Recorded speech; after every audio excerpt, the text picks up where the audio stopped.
Does Taylor Swift love Gregory Crewdson? Well, she's not the only one. Well, you're saying, who is Gregory Crewdson? And in fact, the team themselves said, who is Gregory Crewdson? Because I've been wanting to do a video on him for quite a while. He's been a major influence on some of my work, and future projects I'm planning are very much surrounded by, his techniques and his influence. But let's have a look at what happened. So one of the team was watching TikTok, as they do, and up pops this video comparing Gregory Crewdson's shots to images that appeared in Taylor Swift's video, the Lavender Haze. So let's have a look at that. So in this image here, we have Taylor crawling across a room inside a normal domestic house, but there's flowers, plants glowing up out of the ground. Well, guess what? Gregory Crewdson has a shot of a woman indoors with plants, flowers growing out of the ground. Now, that alone should be a slam dunk that she just loves Gregory Crewdson. And here we go. Here's the precedes this in the video itself. You've got Taylor on the bed, and you've got the lovely lamp here. You've got a guy in the bed beside her. And then in Gregory Crewdson's series, where he brings in a number of Hollywood actors, you've got Julianne Moore, and you've got the lamp, and you've got the guy in the bed beside her. Now, surely that's it. That's Taylor loves Gregory. Now, she obviously loves somebody else, but he's only the second in love for me. Hint, his name is Patrick. But that has nothing to do with anything other than just one of those connections. But as I say, this gives me an excuse to go in and just talk a bit more about Gregory and what it is about him that I am drawn to. Off-camera flash has always been something that I love. Blue moment shots, dusk shots, always something that I've loved. And they just seem to come together. Now, in a series in 2006, 2007, the BBC had a 6-part series called The Genius of Photography. And the final one is about what makes photography art. And this shot of Gregory's turns up. And in fact, he is on location. You follow him as he's going through all these shots, including showing how these are actually turned on in Photoshop later. He liaises with the locality, the council, the city, to turn everything off that he doesn't want, and then he turns it back on again. Well, how does he afford to do that? Well, amazingly, he just pitches ideas to his audience, and if he gets enough pre-orders, he goes off and he shoots it and brings in a whole Hollywood team to do it. Now, let's have a look at some more. So these scenes, these are the kind of scenes that turn up. This is kind of middle America. I went to high school. These are cars. These are scenes that are just really, really familiar to me. Not necessarily people walking around semi-dressed, but the cars and the houses and the lighting. So I'm already drawn to something like this. And here we have, again, just those hot summer nights in the Midwest. You know, the AC is not enough, or if you've no AC, you're going to be outdoors at night. Just ordinary scenes, just gorgeous scenes like this. And again, I'm familiar with scenes like this, houses like this, streets like this.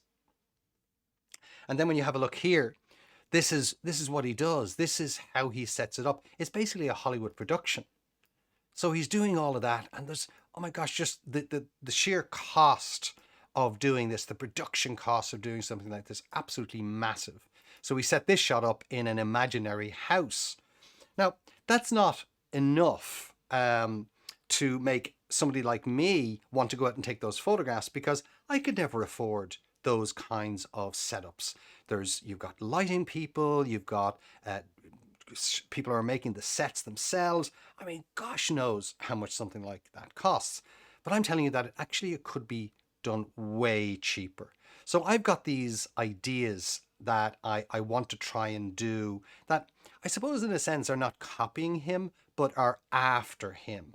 So this particular image here, this is again just me testing out, and I'm just using wireless flash. There's only 2 flash guns going on here. And the shadows always tell you, by the way, if you want to know where the light's coming from, look for the shadows and then draw a straight line, and that tells you where that light is coming from. So I have a light hidden right here that's pointing directly at this young woman here.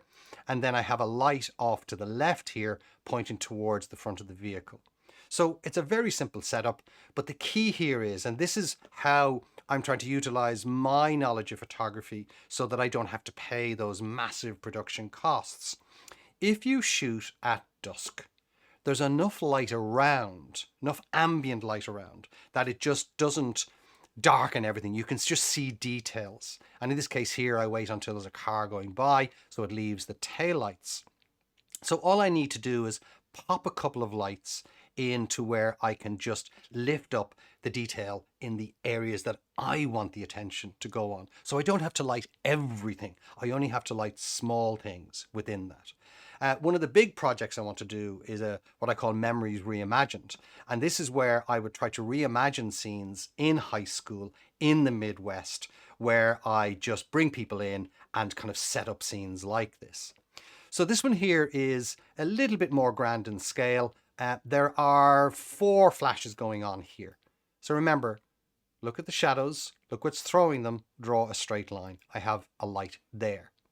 Look at this young woman here, look at her shadow, look where she is, I have a flash over there.